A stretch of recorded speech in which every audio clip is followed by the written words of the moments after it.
All right, and welcome to Fastbreak Breakfast, NBA podcast. My name is Keith Parrish, and I'm here once again through the miracle of computer phone with my buddy Dave DeFore. Dave, good morning. I have a playoff stat for you. Going to start the show with a stat. Let's do it. Over his past three playoffs, past three seasons, past three playoff appearances, Dillon Brooks is shooting 37% from the field, 27% on threes, averaging 19 points per game on 18 shots per game with over 3 turnovers per game. Oh, wait, those are Desmond Bane's numbers. That was a little switcheroo there. Like that. A little switcheroo. I thought you were going to get to the fouls for and 7 Brooks, fouls man. per game. Yeah. He actually hasn't cracked the top 200 on all-time playoff fouls for Dillon Brooks. I looked it up this morning. No, Dillon's playoff numbers, I was relieved on Wednesday night, the first boring night of the postseason, I think. The Pistons woke up in the second half and stomped the Magic in that third quarter, blew it out. The Suns did cover, and there are probably important things from that game. Possibly Jalen Williams got hurt, and that's been a thing he's been dealing with all season, the hamstring. Yeah, different leg, though. Oh, soft tissue issues, problems there. Shea banged his hand pretty bad, so maybe that's going to have a lingering effect. But at least Dillon Brooks had a good shooting night. That's all I care about. Still a lot of turnovers, a lot of fouls. But Dillon did not humiliate himself, and the Suns covered. So that was like maybe the most exciting part of Wednesday. But turning it back to the Desmond Bane stats, I'm getting nervous about Desmond not delivering in the postseason. And of course, anytime you pull out playoff stats, there's always a little, there's context needed, and it's always small sample sizes. Sure. Like last year, Desmond had to play the Thunder, which is hard.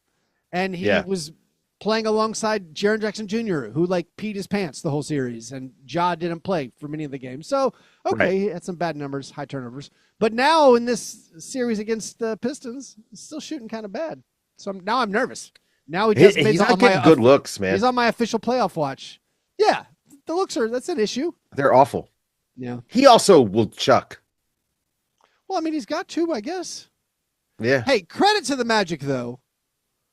Last time we recorded, last Thursday, we thought there was a good chance they were going to peace out on the season. No. They kicked the Hornets into the afterlife. Off season for you, Hornets. The Magic destroyed the Hornets. Total frauds. Yeah. The Magic are also frauds.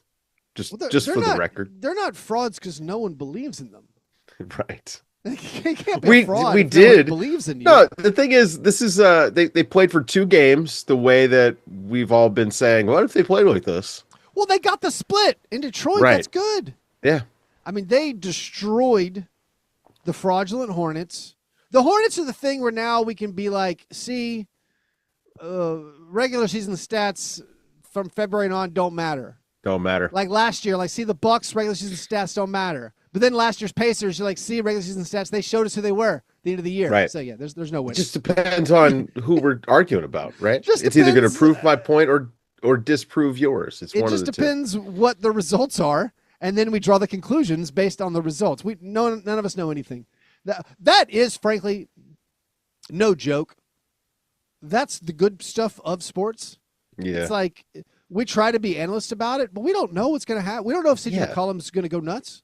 No, I'm taking an educated guess. Yeah. That's hopefully fun. Yeah, that's it. That's the attempt. The Magic should get credit. That's why I don't gamble. I'm not out there. The Magic should get credit for winning that game 1. Like I predicted, the Magic have now won game 1 on the road in 4 of their last 6 postseason series as a franchise. That's impressive. They've lost all those series. So good luck for the rest of it. I would be so sad if the Pistons went down sad. You know, if they go out weak against a poor Magic team. I will say my confidence level has been shaken in them just based on that one loss where it was like. What was your confidence level? My confidence level was thinking the East is wide open. The Celtics, the Knicks, the Pistons, the Cavs, they all got a fighting chance. And now I'm like, I don't think the Pistons are maybe Yeah, I didn't think it's the Pistons overreacting. really had a chance. I will say overreaction after 2 games. Confidence level on the Cavs is way up because they're just eviscerating. I mean, they're hitting everything. So if James Harden makes all his shots, if Right. Max Strus shoots 70%, it's like they look awesome. Mhm. My Knicks confidence is shaken. Seeing them go down to the Hawks. My Celtics confidence, they got VJ Edgecombed. Yeah. They also got Celtic. The Celtics always drop a game 2 like this. Yeah. You brought up the Magic winning game 1s on the road. Celtics have a bad shooting night in game 2. Feels like once or twice a playoffs. Well, the Nuggets are addicted to losing game 2s. I think like Jokic hates winning game 2. I don't know. He played like it. Jokic had the worst. I don't know. Had people had already gotten their MVP ballots by then? I know he put up huge stats. He was horrible. He was bad. In the final 6 minutes of that game. He had a huge third quarter. Was he gassed? I don't know. Like, he was horrible in the final 6 minutes. He had 2 good plays. He had a thunderous dunk where he used up all his energy, I guess. And then he had an embarrassing flop where he threw himself on the ground, got the call. I mean, it worked. Those were his 2 good plays. Embarrassing flop. Got dunked on by Rudy Gobert. But his final minutes. I mean, it was a rough week up and down for some of the best players. And a lot of it was just you had the game 2 bounce backs almost everywhere. Yeah. Everything rebounded as you would think. Not enough for the Suns to actually win, but they covered. But you saw the Sixers bounce back. You saw the Timberwolves bounce back. You saw, but speaking of bad stuff, I was thinking of Kevin Durant. Oh, yeah. Kevin Durant, at the very least, suited up and played and was terrible. And the Rockets, of course, you go back to the Desmond Bane not getting any good looks. The Rockets' offense, as everyone points out, is just putrid. There is no offense. Awful. Yeah. But Durant's turnovers, even in the context of a poor offense, his turnovers seem bad. Just lazy, soft passes, making the Lakers. I mean, the Lakers' defense is pretty good. And when Austin Reeves and Luka Doncic don't play, it's even better. That's right. But it's not that good. I don't think. I don't think it's. It's not. No, man. Like a simple double team shouldn't cause you to. Yeah. It's not we can't get a shot attempt good. Yeah. We can't get a shot on goal, which is what happened. Yeah, Durant with 9 turnovers, the most of any players in the playoffs. And with that, Dave, I think we hit this every series. Are we done? We could. I think that's it. Award segment. Let's jump to the end. No, let's bounce around. I am recording at work. Don't have the most time, but let's skip breakfast and go straight to the breakfast in bed apology. My chance to make right what I got wrong in the previous episode. I did make a couple of errors. One, last week, I said Jan Hansen was a lottery selection. He was the 16th pick. My mistake. He was still a surprise 16th pick. The sentiment of what I said was correct, but not a lottery pick, a 16th pick. Also, Dave, I would like to apologize for not knowing the normal recovery timeline of appendix removal surgery. That's on me. I was a little bit off. Also, I might have been off on my dates. I thought the surgery had occurred earlier than it had. I think we're coming up now. As of today, I think it's exactly 2 weeks. Yeah, it's 2 weeks. Yeah. So, my bad. I didn't know any better. Yeah. Remember how he was sick for like 10 days? And he was like, oh, I feel fine. That part's not great. It's not great. Like, Joel Embiid could have died, man. Yeah. The whole like, I don't know if he was out with core soreness, but there was some talk about, wasn't there like a strain? And then he was sick. And then it's like, oh, his appendix is bad? Yeah. Well, it was sick, and we don't talk about COVID, so like nobody wanted to bring that up. Was this Chat GPT doctor? God! Is that how? How did I? Yeah, I worry about the misdiagnoses and how they could occur. some wild stuff. By the way, speaking of young Hansen, Knowing how much doctors use Google, I can only imagine how bad here's it's the gotten thing. with Chat GPT, man. Dave, you and I now, like, we're getting up there. You go to a Sure. doctor, your doctor's going to be younger than you, which is not And not an issue. know anything.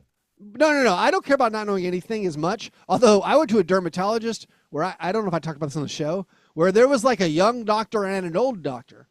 And the old doctor was like coaching up the young, and I know that's how they learn. Sure. I get it. But but it was like they were doing a pop quiz on me, and the old doctor's like, now what's that right there? And the young doctor said What's something. this weird thing? No, yeah, they're like, what's that horrible thing on this dude's face?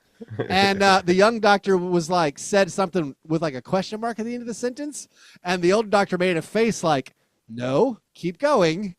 And I'm like, can I make sure I don't see the young one? I need just the old one. Yeah. No, Can we but do this like with a microphone? Unrelated to having even like a primary care doctor who's young. Yeah. I'm now saying I need to know when you graduated medical school, if it was pre-AI infiltration of everything or post. Right. Because the people going through these nursing programs and doctor programs now, they're just using AI for all their stuff. Right. And like, I need a doctor now where it's like, hey, were you before? I need someone who started before like 2021. It's great that we're just setting everything back 100 years. It's really, it's just, I mean, it's great. We no more germ theory. Honestly, I'm watching. So this is totally this is related to germ theory. This is just errors in AI and people not critically thinking. I'm watching Stranger Things with my son. It's excruciating. I don't like the show. But I think the answer. Yeah, the show. It's so broad. It tries to be funny and it's not funny. It's like I don't know. Everything about it just rubs me the wrong way. Artistically, I'm like, this is garbage. But I think a lot of it, what it might be, is just it's obviously it's popcorn entertainment. So they're not trying to. Sure. Know, it's not. Well, they expect you to be on your phone. But it's all so blunt and obvious. And it was really funny. My son, I guess maybe it's teaching like my son good things where he's like, did shopping malls kill small town America? And I'm like, well, yes, but not in the span of a week. Or whatever. Right. So it's all sped up. But also I think part of it might be that I think this show came about before, like, where people were just like, I think this is an AI written show. I think they just came up with a thing, like pump out a script. Done. Oh, you mean now? No, I'm saying then. For sure now. Yeah. Or whatever, the last couple of years. I mean, I know that's entirely. I don't know that show, but it just seems like the type. It has great mood at times, but it's just like, it's like taped together. The quality of everything is so terrible. Scripts, acting, where it's like, they really just rushed these out. And I know they actually physically, literally took their time. Anyways, I'm sure. Well, you know what, Keith? When I get to the later seasons, it's going to get even better / worse. Part of it is they've taken a lot of things that would have been okay movies and they stretched them into 5 seasons of a television show. Right. I used to have a very firm. I never go past that Adam Scott show? Shrinking? Nope. It's another Apple show. The one, like, he's like in an underground I can't remember. Oh, yeah. I watched a couple episodes and they just never get to any kind of point. And so, I don't know, man. I don't have 200 hours to devote to this one mystery. So there's so many. There was some like zombie show I watched and I was liking it. Moody, atmospheric, great. But you get to the end of the season and you realize like, oh, they're just in the stretch. They don't have an actual thing. I've said that forever. If your streaming show is 2 seasons long or 1 season long, if you had a plan, I will watch it. Right. But now it's like I would never go past season 1 of any streaming show. I've been forced to because of my son wanting to catch up with his peers, and I'm just like, this is so bad. But I'm an old angry man who just wants to watch old entertainment. Anyways, speaking of young Hansen and the Trail Blazers, my favorite story the last week is all the stuff about Tom Dundon. And none of it's about the stuff I was bringing up about the Churn Family Trust only investing for the Chinese appeal. Yeah. Well, okay, it's funny because some of the stuff with is it Dundon? Yeah. Tom Dundon. Some of this stuff where he's taking over the Blazers and he's like cutting costs. Yeah. Okay, I get it. The late checkout thing feels very funny. Very funny. And it's right, like telling your staff and the team, like, okay, we're not going to pay for late checkout. That being said, I don't know how much money they were wasting on late checkout, right? Like, it might be some kind of like exorbitant amount. I don't know. Maybe this was some Doge fraud uncovering where the people actually were checking out and pocketing the difference. Well, okay, I doubt that's the case, but I mean, I've been around NBA. Like, listen, the NBA is very funny. Like, there's a lot of corporate credit cards out there floating around. Yes. There's a lot of dinners. There's a lot of stuff like that. And so a new owner who is probably cheap. Yep. I'll just say that. Coming in and looking at those books and being like, what? Okay, I guess I can understand. It's fun and make fun of him, though. So I could imagine a new owner saying, we spend how much per year on bubble gum? You know, or something. Yeah. You have these just like bins of like unlimited candy and stuff. Right. And like, so I could be like, listen, we're not spending $800 a year on jelly beans. Let's cut it back to nothing. But the idea that the new guy took over and like this team staffers, they're like, hey, you know how you're standing in your rooms up until you have to leave for the arena? That's out. That part's preposterous to me. That's crazy. Like, sorry, you want them to go to the arena at 11 a.m. on a game day? NBA days run not normal at business hours. Mm-hmm. So it's like, yeah, the Trailblazers' new staff having to check out of their hotel rooms early. They were staying in an hourly hotel in a town near you. I'm a little confused at the actual team expenditure for T-shirts at playoff games. I mean, not everybody even loves a T-shirt at a playoff game, but him being like, we're not doing shirts. Don't they normally get a local bank just to foot the bill? I honestly am not sure how the shirt sponsorship stuff works, but they're shooting shirts out of cannons for the whole entire game, right? Like they've got the shirt guns going. Well, maybe this first Blazers game, I guess, will they turn on the Jumbotron or will they leave it off to save energy? Until he finds out how much that Simon Says guy makes. The halftime entertainer Simon Says. He's like, well, that's an $8,000. $8,000? What? Red Panda had a playoff back-to-back Saturday and Sunday. A road playoff back-to-back. Also, this is a bigger deal. I can understand as an owner being like, why do we pay coaches so much? Oh, well, no, he's gonna outthink himself into a bad coach. Right. So if you're gonna do that, the move is to keep Tiago Splitter, who I think has done pretty well.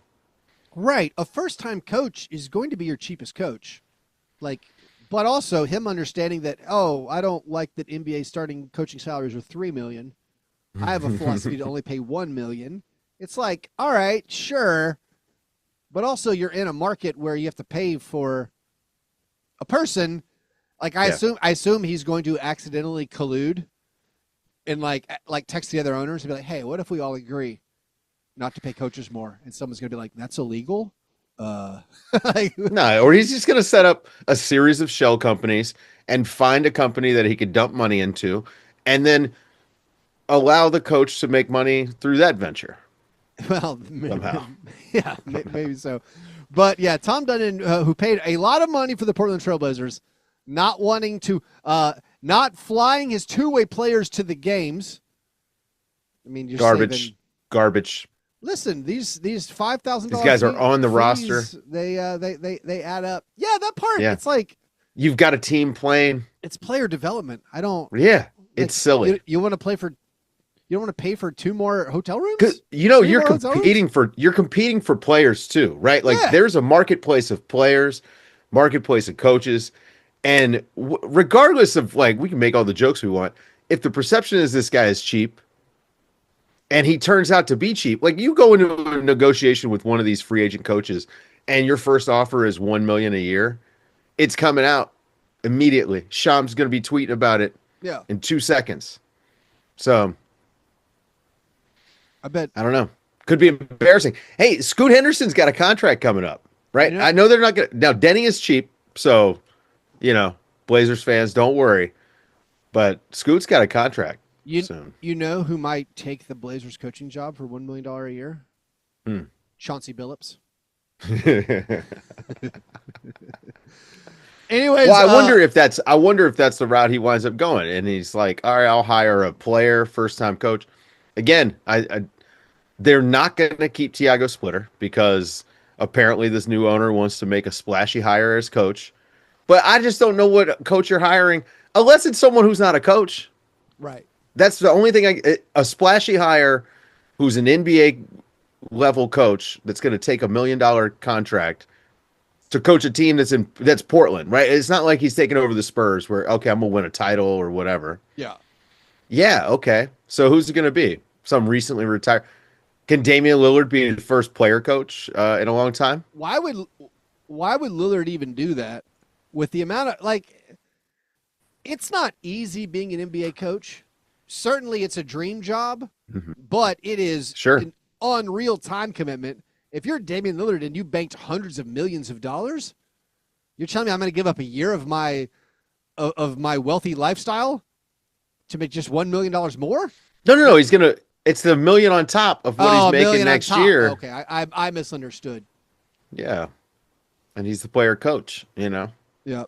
Let's talk more actually about Damian Lillard and the Blazers, but what they actually did on the basketball court. Let's do that after this short break. All right, so Spurs and Blazers was a series that you and I were both really looking forward to. It's level after 2 games. We had the Scoot Henderson game. What in the world? But also, Wemby has a concussion. Yeah. So what's your analysis of this series? Well, it would have been 2-0, I'm pretty sure. Yeah, it did not. It seemed like the Trailblazers were going to lose out on this golden opportunity. Yeah. And then, look, De'Aaron Fox and Steph Castle didn't have enough down the stretch. Blazers, Scoot was incredible. It's about as confident as I've seen him. I don't know how repeatable it is because the shooting was just out of this world. His it was shooting crazy. in game 1 was good as well, and maybe he's just he just playoff turned it up. guy. He's like, maybe he's just like, look, man, get me to the playoffs. I like that he did it with no assists. Just a 30-point no assist, just explosion. Incredible. It really was impressive. Look, Luke Cornett had a really great game. The Spurs, they've got a big man issue now. Yeah. I don't know if you noticed. They played Harrison Barnes as the backup center in the second half instead of playing Mason Plumlee. Yeah, or Bismack Biyombo. Because they just need the shooting, right? Like, they need somebody who can shoot on the court. But, yeah, it's I don't know. I think Portland has been really tough and surprisingly has had a lot of guys play better than I thought. Like, Drew looks great. I love watching the Trailblazers. Something about, like, all their guys are maybe just my type of player as far as, like, maybe not Denny with his, he's awesome, but, like, the drive. Sure. But obviously Tumani Kumara, Time Lord, Matisse Thybulle, Drew Holiday. These are all just, like, defenders with, like, their offensive warts, but they still do a lot of cool stuff. And, like, I don't know. Like, they are. Kamara was awesome at the end of that game, Keith. I wonder if concussions, we don't know. You normally come back shorter than an appendicitis. Guys miss it. Surgery? Yes. Okay. It seems like the average time misses like 5 days. Yep. So hopefully he's back for game 4. I wonder if the Spurs, it seems like they would dust off Kelly Olynyk, maybe. I don't know. Like, he's limited, but at least he gives him a little more pop. I don't know. Maybe not. Maybe he's just there to buy suits for the whole team. It's an interesting thing where we thought the Trailblazers could get maybe a couple of games off the Spurs just based on the Spurs' inexperience and how gritty and tough the Trailblazers roster was. And, like, now that Wemby might actually miss a game, I don't know. It's a lot. Will sixth man of the year Keldon Johnson get more minutes? Oh, probably. I got to say, I was surprised. I was surprised Keldon Johnson won sixth man of the year. I think he's a fine winner. But I think for the entire season, I committed no brain power to thinking about the sixth man of the year award. If any podcast talked about it, I skipped it. So, like, I actually was like, oh, what? Like, it hadn't occurred to me. I went through and looked at the candidates. I'm like, oh, he seems fine. But also, you know how I feel about the groupthink. Him winning 64 of the 100 votes, like him winning in a landslide, I was like, if I'm picking six men on the Spurs, like if you had everyone just watch every Spurs game, and then you ask those people, like without comparing notes, who's the sixth man of the year guy that you would pick off the Spurs? I feel like survey says it would be like some Keldon Johnson, some Dylan Harper, some Luke Cornett. Like I think there actually would be multiple candidates off the same team. So I again remain confused how there's a landslide when it's like, oh, it's okay. There's lobbying, Keith. I know there's lobbying, but these really award voters get packages. They get text messages from teams. It's really weird to me.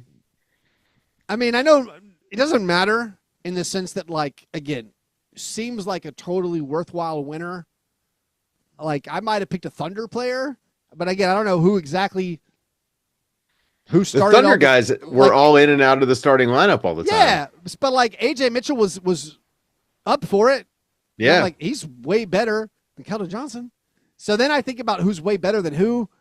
Also, we don't have any more. Like, but okay, does AJ Mitchell have a ranch? Oh, you like the ranch and that's part of the story. Keldon Johnson. Well, he took all those writers out to the ranch. I mean, we don't even have that many six men who close games anymore for teams. Like, yeah, it's rare. These are players. It's like an award for players who aren't as good. And it's a really funny award. I was going to say, how often do we spend the time saying, who's the 31st best player in the league? Yeah. Or whatever. So I was trying to think of who's 120th in the NBA? Yeah. Anyways, so the Spurs, like, that's a tough series, especially if Wemby's going to miss some time. So now the Trailblazers have this opportunity. Should be an electric atmosphere. At home, game 3. But the crowd's going to be mad because they didn't get T-shirts. Some people don't like the T-shirts. They're too good to put them on. Which is lame, by the way. The Spurs game looked awesome. Spurs game looked amazing. And by the way, why did they take away the Fiesta for game 2? I don't know. Silly. No clue. Wemby in game 1 was just terrifying. Was just, oh, wow, okay. So this team's winning the title. And then game 2, it's like, well, all right, he hit his face on the ground. Literally, I mean, he knocked himself out, man. Yeah. That was scary, honestly. Pretty ugly. The other... By the way, Drew Holiday's gotten Wemby twice with that chair pull. Like the pull the chair thing, yeah. And twice. Toppled big time. The Nuggets Timberwolves series, we sort of mentioned it. I guess highlights of that one, Jaden McDaniels saying all the Nuggets are terrible at defense. That's good stuff. Is he wrong? Yeah, I'll listen to it. Is David Adelman to blame for a lot of the clutch issues that the Nuggets have had this season? Because previously, the Nuggets with Jamal Murray and Nikola Jokic outperformed their point differential, outperformed all their clutch situations, had incredible records. This year, it is zigzagged. Maybe it's just the randomness of clutch situations. I think it's some randomness. Also, just they're predictable. Like, I mean, and I say that in a way that also realizes Jokic is maybe the most unpredictable passer in the NBA. Yeah. But you know what they're going to get into, and you know what you've kind of got to stop. And then it's up to other guys to stick shots. And if those guys don't stick shots, then none of it matters. I mean, Jokic, he can put you under the basket and get a bucket just about any time, but a lot of their clutch stuff is Jokic assists. It's not just him scoring. Yeah, those two games have both been exhilarating, and this is what we anticipated from the series, it being very, very close. But like, I did not anticipate Jokic looking as bad as he did. I mean, just missing shots. Like his defense was also awful. But beating guys for the layups and like kind of depending on like a foul call. Like he was like taking a dive on layups where he never misses those layups. So it was pretty ugly. Tim Hardaway Jr., sixth-man candidate. Maybe not doing enough. He's another guy where like, all right, I recognize he set some three-point shooting records for a bench guy. But like, I didn't even consider Tim Hardaway Jr. as a sixth-man candidate because he's not very good. Like, he's fine. He's okay. I actually feel like I've been Tim Hardaway Jr. forward on this show over the years, being like, he's a pretty good player. Why does he keep getting passed around? But he's not like, I wouldn't give him an award in the NBA. Right. I don't think. Also, congratulations to Shea winning the Clutch Player of the Year award, the stupidest award we have. Even dumber than the Hustle Award for me personally. Just it's going to go away. Random Stats Award. Here's some random stats in a small sample size. Good job. The Lakers and the Rockets series. The series that I think most people predicted the most wrong. However, when most of us recorded our previews, one, we didn't know that Kevin Durant wasn't going to play in game one. Mm-hmm. I also didn't know that Marcus Smart and Luke Kennard could play at an all-NBA level. So, yeah, you asked me last week, like, can LeBron be the best player in the series, or will Kevin Durant be the best player in the series? Well, through two games, LeBron is the best player in the series by a lot. But also the Lakers just are torching the Rockets with their defense and then getting just great, what do you want to call it? Just team play? I mean, it's just like everything's working together for them. Credit to the coach, credit to the scheme, and the guys out there. They're doing awesome. Feels like everybody is so confident. Like Luke Kennard is a really good player. Yeah. I mean, he is a very good player. And he, the last two games, he's 27 and 23, I think, in the two games. Just watching him let it fly a little bit. Yeah. Watching him put these guys in a blender, and attack off the dribble. They got Austin Reeves still out there right now, as far as I'm concerned, and this guy guards. So, yeah, I mean, Marcus Smart and Luke Kennard were doubling on Kevin Durant, and Kevin Durant was flummoxed. He was like, "What are you doing? Yeah. Why is this happening to me?" And nobody was coming to help. The Rockets have again, it's the same problems we saw all year. Ime's playing Josh Okogie and Amen Thompson at the same time, and Şengün won't shoot. It's awful. It's a disaster. Şengün gets the ball so far from the basket sometimes. Sending the double teams on Durant, it was really like that summer video of Devin Booker complaining about double teams. It's like, there's no double teams in open run. Well, he gives the ball up and then doesn't move, right? It's like, no one moves on that team. You played with Steph Curry. You understand how this works. If not through your years of basketball, from the time you spent with Steph or time playing against him, give the ball up and KD, make a cut. Just move. Just do anything. They have no offensive philosophy. They have no offensive game plan. Ime Udoka lost in the first round, and I've been watching these guys not play offense, and that the defensive adjustment is Ime staring harder at the guys. Yeah, I just I'm out. I'm out. We've been making fun of the Ime stare coaching adjustment for a while. I did not anticipate just how the Rockets, we know they have the offensive issues, but we thought they would defend and force turnovers, and they're not even doing that. They're sending what to me feels like remedial double teams to get the ball out of LeBron's hands. Right. But then the rest of the Lakers are comfortably just swinging the ball and being like, oh, there's Rui Hachimura in the corner. Rui can hit an open shot. Luke Kennard can hit shots. They're not even pressuring Luke Kennard with good defenders. Like Luke Kennard, you said is a great player. Luke Kennard is a limited player. Luke Kennard has had stretches throughout his career where he's a great shooter. Fully, he would shoot more. People who have covered him, when I've covered him, it's like, all right, he's actually a pretty good rebounder, guys, and he's a pretty good playmaker. He can do everything. It's just always been the availability and the aggression, and they're not making it tough on him. He's walking into every shot he takes. He's either getting an open three or he's getting an open 15-footer. Right. He's playing excellently. I don't want to take away from Luke. He is playing excellently, but it's at one point it's like I don't know how LeBron and Luke is killing you. Like if you're one of the best NBA's best defensive teams, how can you not slow that down? I mean, it might just be it might just be the too many turnovers to overcome. But there's that too. The Rockets have a chance to they have a chance with the 2 home games to try to turn this series around. You keep wondering about LeBron and being 41, and maybe we can outlast him. This, of course, is the most spaced out of all the first-round series. I love it. I would love to have some study done. I mean, do no NBA teams complain about this?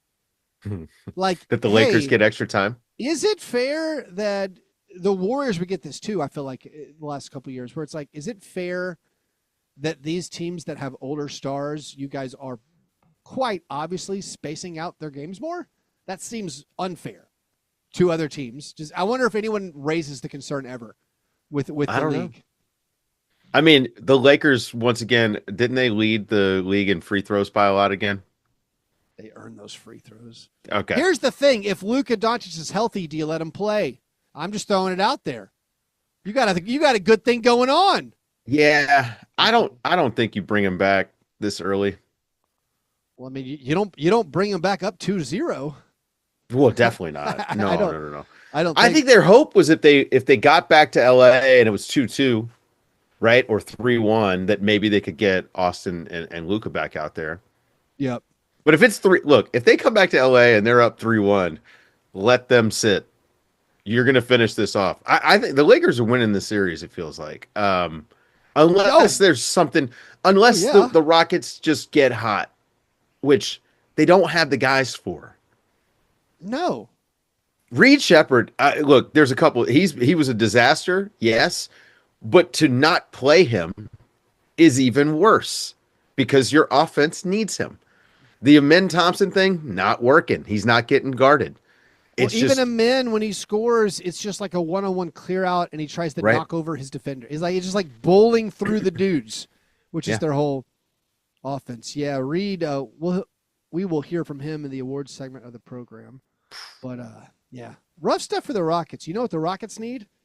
They need a dynamic playmaker. Perhaps someone like Ja Morant. Hit us up. Ja Morant might fix what you have going on. He can at least he can dribble and pass. Look, the Rockets they are one of the, could they be like a panic trade this summer team? I mean, I think that this opens up the door for them going after Giannis. Well, I think they already should have considered that. They should, yeah. But this opens up the door of Giannis. Maybe Ja, which would be the funniest. Ja can dribble. Have you done the fake trade? What would it look like? Give me Jabari. We're good. Jabari and Reed? I don't. Oh. Could you think you could get Reed? No. Just give me Jabari. I'm not greedy. Just give me Jabari. Jabari Smith is good. He doesn't. I'd love to have him as my fourth or fifth. No one knows what to do on that team. Yeah. I mean, first of all, they have no guards. That's hard. But again, we said that in the preseason.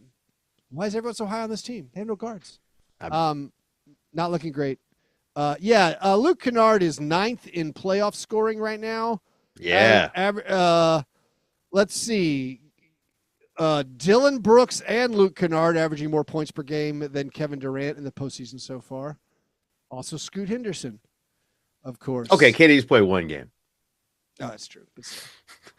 I'm throwing out the points per game. Well, all right. Yeah. Then lots of people have total points. Lots of people have total. Yeah. Let's see what series. Oh, Magic Pistons. We kind of hit it. I don't think we expect much. The Raptors. I don't know when they're getting or if they're getting Emmanuel quickly back. It's a tough matchup for them right now. I mean, you get nothing from Jakob Poeltl, although Darko giving us some hilarious quotes about Jakob. What'd you say? Just straight lying. Yeah, you're like, we're in lying season now. We're in lying season of the playoffs. You're down 0-2. Jakob Poeltl hadn't given you anything in years. Yeah. And don't worry, guys. We got the Jakob Poeltl game coming. No, you have a $104 million extension about to kick in is what you're doing. The Raptors, I think, have honestly been playing pretty well. They just can't stop. like Yeah. the Cavs. And maybe that'll change when the series flips to Toronto and this becomes more of a series. But the first two games haven't been blowouts, but also have been like, I don't know. The Cavs have been the team that have impressed me the most so far. I'm Yes. like, oh, man, they are just crushing. But again, maybe that'll look different. Evan Mobley has looked great in the Yep. first two games of the series. So Yeah. The Celtics-Sixers game on Friday night, here's just a little random fact. Jaylen Brown is going to pass Bill Russell for playoff points, assuming he scores on Friday.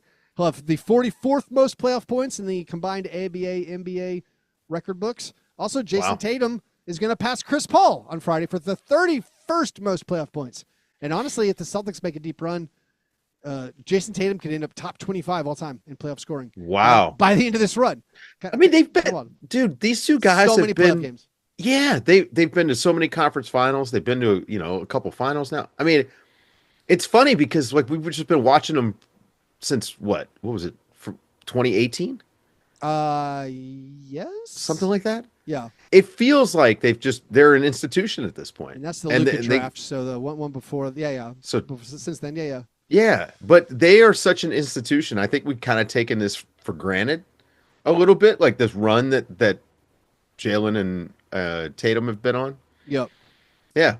I got to say, their whole season has been so amazing. And re-listening to preseason shows, I don't think people were wrong. I mean, people were wrong about the Celtics, but I don't think our analysis was necessarily wrong. There was a huge question if they were going to do what the Pacers did this year. Right.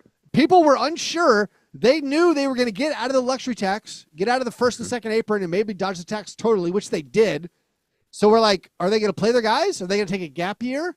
What do you do with their over-under? Because they might just tank, but we don't know what they're going to do. But no, they didn't. And then Jason Tatum did, in fact, come back, and now they're poised for a deep run. Although, again, they gave up in a huge game to the Sixers. We spent all year or the whole second half of the season debating Con Knipple or Cooper Flagg. Meanwhile, VJ Edgecombe is the rookie of the postseason. Just been incredible. Insane, man. Really turning heads. He's a star. Finally, the Knicks-Hawks series, they pick it back up tonight. I love that CJ McCollum, I mean, he's been amazing. It was amazing, man. But also, he bricked those two free throws. He almost gave it up. He did. In embarrassing fashion. Mike Brown really saved him by not calling the timeout. Now, look, they were out of timeouts, I think. No, they had a timeout left. Okay, I thought he blew his timeouts. Yeah. No. Well, so he made to me two mistakes on timeout. Yeah. He took the timeout when the Knicks were actually kind of in transition. I mean, Jalen Brunson was inside the 3-point line heading for a layup. Yeah. With like just under 3 minutes left, and Mike Brown takes a timeout. Literally took points off the board. Does Tibbs make that call? Tibbs makes it sooner. Yep.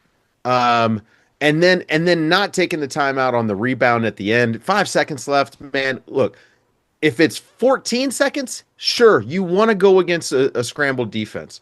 5 seconds, you need to run a. They did. They got an easy shot. I mean, not an easy, but like they got a really good jumper. I mean, it was like Mikal Bridges open 20-footer. It's fine. He's open jumper. Yeah, I just disagree. I was impressed by the Hawks. Kuminga played a ton of minutes, which was really surprising. Pretty good. Yeah. This is one question. I think you got to throw him in the starting lineup, maybe for Dyson Daniels. I was wondering about going into the playoffs. I kept this thought to myself, but I was thinking about the guys who sort of get exposed as playoff performers sometimes. Maybe not exposed. Maybe that's too strong. But I was curious how Jalen Johnson's game would translate to the postseason. And I'm still not sure. He's been fine. But he seemed like one of those guys where, I don't know, maybe his game doesn't totally work in a slowed down half-court, grinded out. Mm-hmm. All the guys who have more limited shooting, who aren't pure shooter scorers, who do it a little bit differently. I think of a guy like one of my favorite all-time players was Sean Marion. Mm-hmm. Sean Marion, yes, won a title on the Mavericks, but like, it's okay, Sean Marion fans. Wasn't really a playoff player. Like, he wasn't as good because he was a transition guy. Like, in the playoffs, his minutes went up and his scoring went down. And it's just like, he wasn't as wasn't as perfectly suited for the half court slow it down postseason. So like Jalen Johnson was a guy where I'm like, I'm curious, and again, jury way out, just not much. Sure, we see but that's what I'm watching. We're like, how's this going to work? Like Dyson Daniels, same thing. Where it's like, well, you're a defender, a steals guy, very limited offensively. Can you make it work? Can you? And they only really use him as a screener on the offensive end. Yeah, and so you just don't have to guard him. So you don't have to guard him. Period. No defense is going to be worried about him, and he's not this defensive player that you have to, like he's blowing the Knicks offense up, and so you got to keep him in the game. I just feel like what he takes away from you on offense is actually worth replacing with a guy who can score. I mean, Corey Kispert got minutes in the last game, and I thought that the Hawks looked pretty good when he was out there, just spacing wise. No Buddy Hield time? I forget he's on the Hawks a lot. Okay, so there was a missed opportunity in game one when the Hawks started hacking Mitchell Robinson.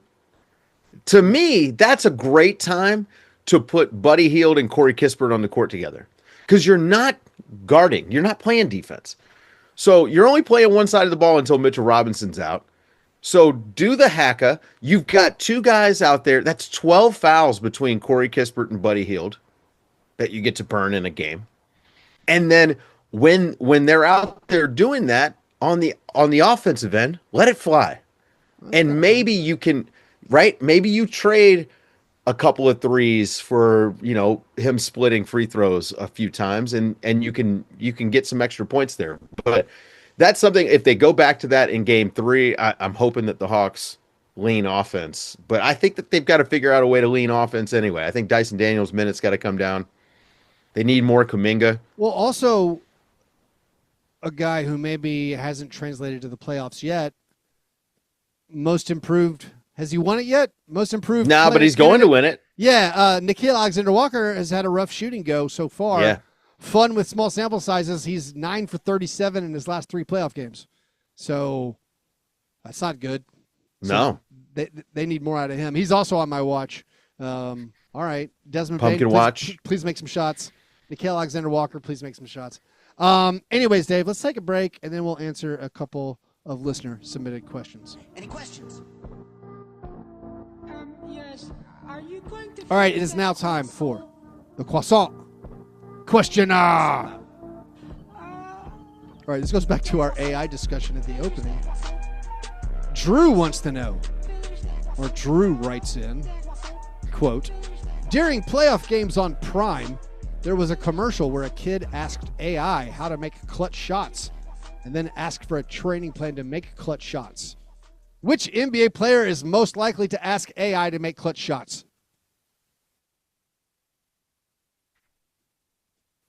I don't know. That's a good question.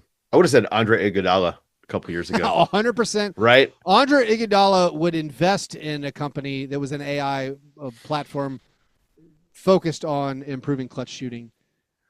I hate to say that I feel like a lot of them would. I feel like Carl Anthony Towns at this would. point. I feel like Anthony Edwards 100%. I feel like JJ Redick does this all No. Anthony Edwards, if somebody was like Anthony Edwards doesn't have a cell phone, I'd believe that. Listen, I don't think he's I would like to believe that, but no. I'm not sure. I think they're all doing it.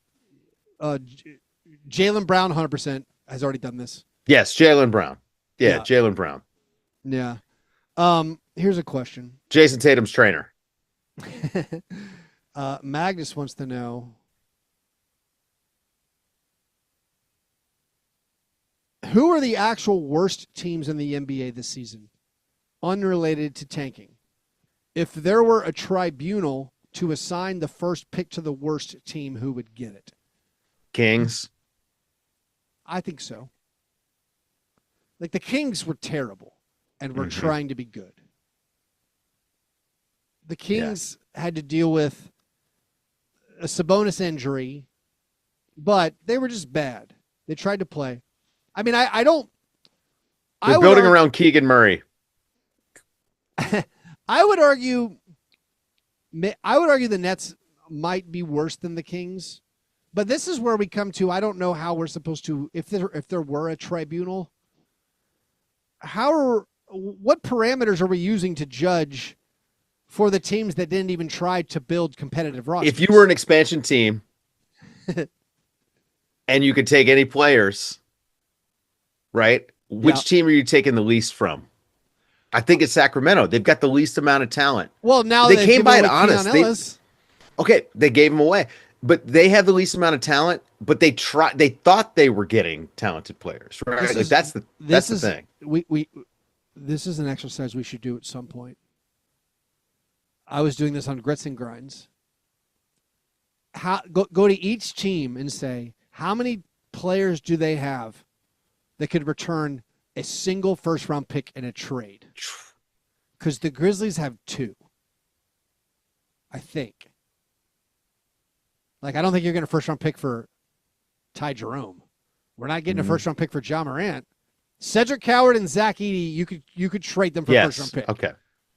And, yeah, the Kings, they're at 0, right? 1? Will someone maybe give you a Keegan first-round Murray? pick? Yeah, like somebody would give you probably a protected first for Keegan Murray.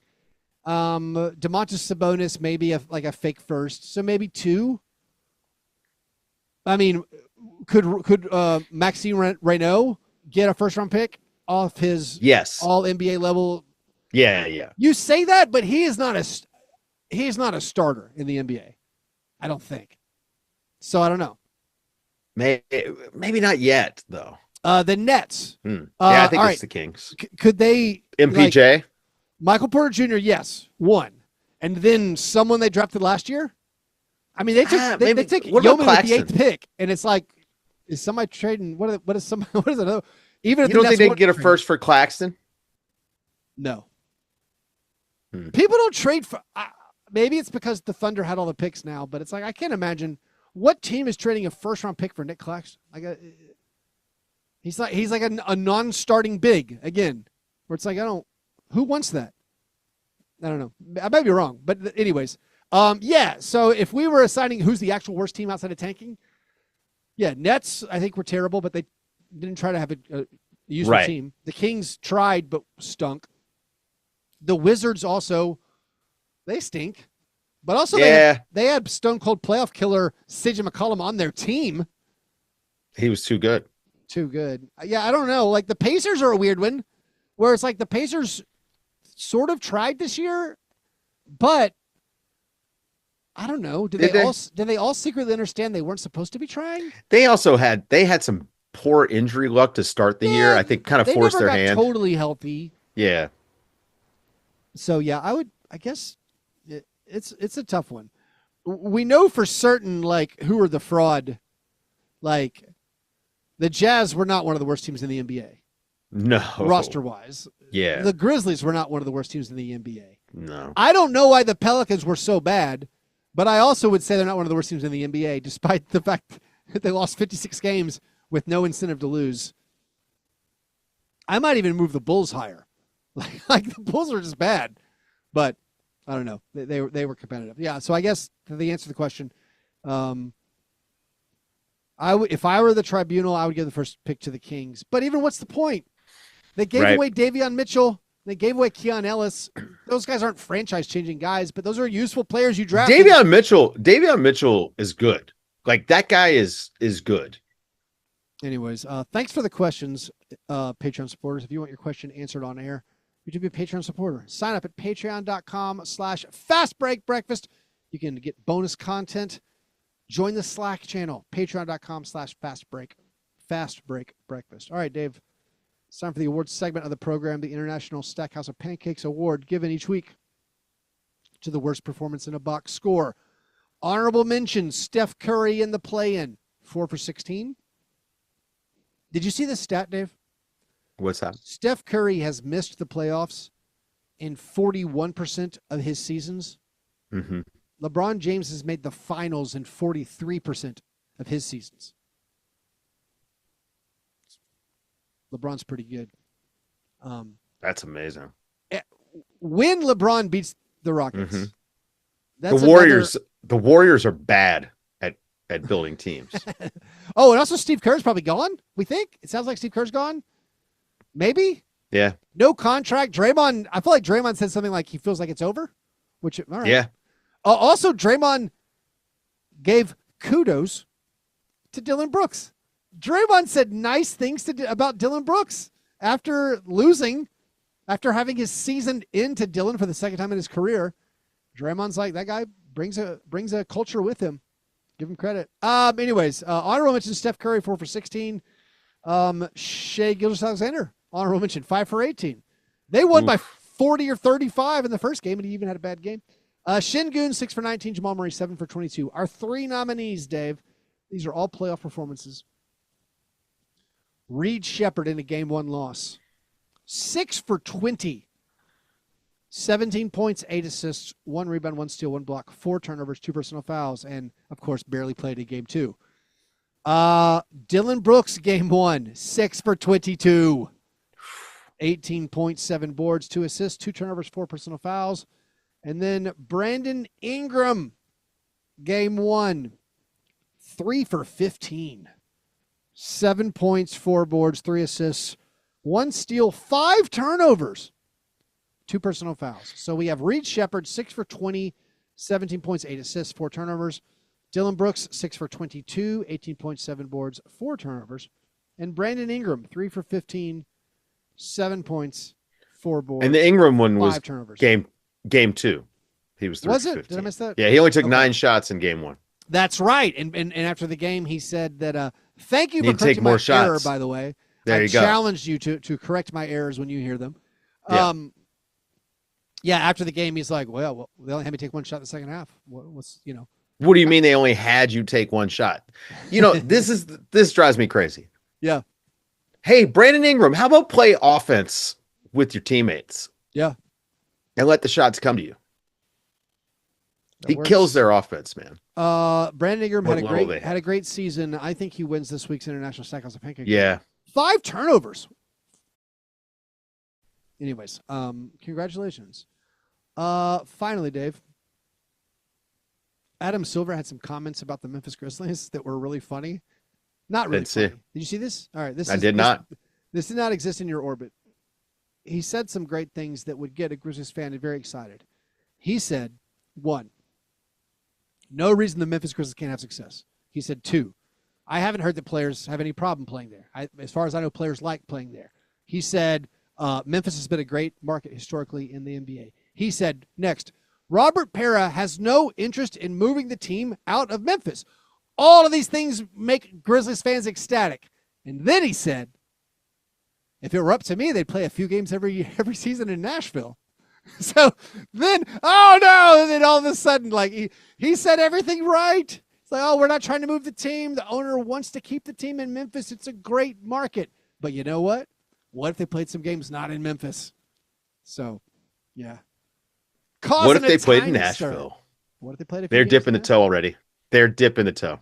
This has been Adam Silver has privately said this to people, I think, many times. It's gotten around. That's what's been going on. Dave, are any of these series outside of the Lakers? Have any of your opinions on these series changed drastically from before the playoffs started? My Lakers one didn't really change. I thought that they could win this series. It's just, I think you said Rockets in 7. But yeah, I'm more like, I don't know if the Rockets. This is Lakers in 5. Maybe yeah. not. Well, I mean, if I had known Luke Kennard was showing up, yeah, if I knew Luke was playing, I didn't know Luke was going to be in the Smart, series, right? Yeah. Not really. I felt like Orlando could punch with the Pistons. Similar reasons why I thought the Hornets could give the Pistons a hard time. Yep.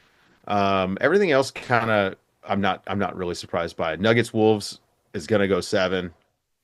Feels like Nuggets Wolves. We thought 7. How about of these split series? Are like we don't think Sixers can keep it up, can we? We don't think Sixers. I don't think so. No, I mean Boston shot 26% from 3. What about which they do? Right. Sometimes they did it 5 times this year. How long can Knicks Hawks go? I think we both picked a 6-game series in that one. I think Knicks Hawks goes at least 6. The Knicks should win it, but the Hawks have shown some stuff. I mean, I think the Hawks still are the team that need to make an adjustment. The Knicks, frankly, like you got to figure out what is going. Like, how do we help Jalen Brunson play defense or hide him? Yep. And then can Cat give us a big game or two? Yeah. Yeah, I've been underwhelmed by the Knicks and the Pistons. I've been horrified by the Rockets. I've been impressed by the Cavaliers, and then I guess the rest of it is kind of, is Wemby going to miss some games? Right. Is Jalen Williams going to miss some games? Are there other injury issues that could occur? And that might swing everything. But anyways, yeah, it's been great watching. So a lot of exciting games to stay focused on in the next few days. Anyways, if you guys want more from us, patreon.com/Fastbreak Breakfast. Thanks for listening. You guys are the best. And remember, breakfast is the most important thing.